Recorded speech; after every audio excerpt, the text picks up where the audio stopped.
In this video, I'll be going over how you can transform the Minecraft we all know into the vast and adventurous world of One Piece. Fight on the sea, claim your treasure, get your face on a wanted poster, and of course, become king of the pirates.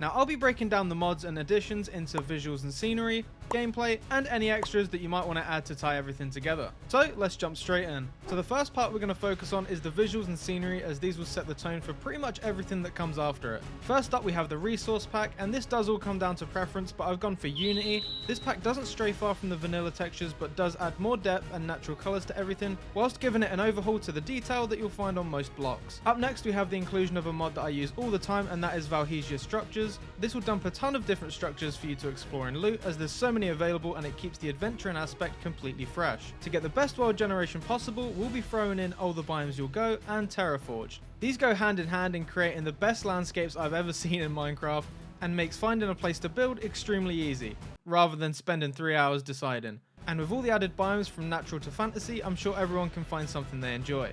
Now that the terrain and generation is sorted, it's time to give some life to it. And just like my previous transformations, Alex's mobs is the one clear choice when doing so. This will add in a bunch of animals that you'd expect to bump into when adventuring through the uncharted lands. You can even pair this up with odd water mobs for a nice addition for sea creatures down in the deep. Bad mobs isn't required, but if you're sick of fighting off skeletons or creepers, this will make sure that they will never spawn in your world. All you need to do is go into the config file and change the mobs that you don't want spawning to false. I know this may look confusing, but trust me, when you get the hang of it, you can just speed through it.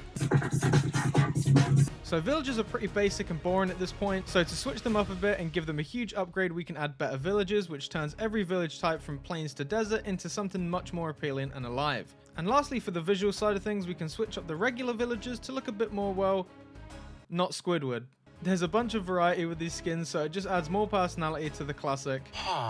Now we can move on to the gameplay aspects of the transformation, which there's quite a lot of, so feel free to pick and choose which ones you'd like to add. First on the list, obviously, we have the Mine No Me mod, which is a dedicated One Piece mod focused on adventure, and since this is the core of the whole transformation, this will add in devil fruits, weapons, ability progression, structures such as ships, marine bases, pirate camps, and way more to even go into. Oh, and you also get a wanted poster just for you, which is pretty nuts. So now that you've picked your origins or faction, you'll need a ship to explore and spread your name across the uncharted lands. There are two options I've found best for this. One is the small ships mod, and this has a good handful of ships to pick from, which are fully customizable and can even seat some of your crew. But if you wanted something a little bit more menacing, you can always go with Valkyrian Skies. Now this mod gives you the ability to build your own ship and use it as you will, make it both a base and a method of transport. Oh, and you can also fly with it if that's your thing. On the topic of finding a loyal crew, I've chosen the Human Companions mod. This will grant you the ability to have a crew in which you can give certain weapons and even give them commands, so breaking into a marine base shouldn't be that hard. Another mode of transport whilst adventuring away from your ship would be the Grappling Hook mod. This helps in clearing large ravines, climbing up sharp cliffs, or even boarding enemy ships, and it's definitely fun to mess around with. When adventuring in the deep blue, having a map is always going to help out, and to fit with the theme of One Piece and pirates as a whole, we can use the Antique Atlas. This works as a mini-map but with a much more simpler style. You'll be able to add markers and icons to mark out where you're going or where you've already been. In One Piece we see a variety of origins, so by adding the No Cube Sea Dweller mod, this will fill that space, adding in underwater towns and cities filled with valuable loot, rare trades that you wouldn't find above ground, and so on. This adds to the world feeling a lot more alive and active. For a much bigger challenge you can try out When Dungeons Arise, which you've probably heard of before, as this adds gigantic structures with rare loot and tough opponents. These come in a variety of different styles, but you really can't miss them if they cross your path. And overall, I think these builds fit into the One Piece look purely for the scale and the style of some of these mega builds. Pairing this up with the Aquamarine mod, you have no downtime in fighting your way to the treasure, as coming across this in a previous video, this boss does not mess around.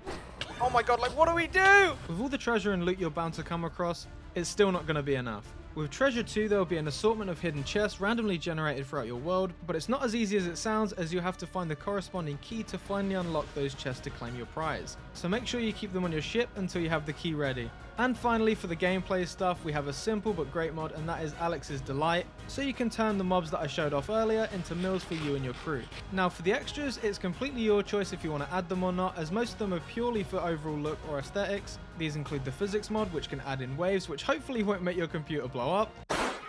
Neff's medieval decoration alongside fantasy furniture and supplementaries. This will be for more detailed and accurate builds if that's your thing. If you want your armor to look more piratey, try using the Grimdark Pirate Pack, and this will change every tier of armor to look something like this. And it even replaces crossbows and bow and arrows with flintlock pistols. And lastly, if you want even more detail in your environment, you can throw in Fallen Leaves and Project Vibrant Journeys, and this will tie everything in together. So there we have it, guys. If you want me to turn this into a mod pack, let me know in the comments. Leave a like if you enjoyed the video, and I'll catch you all for the next one. Bye.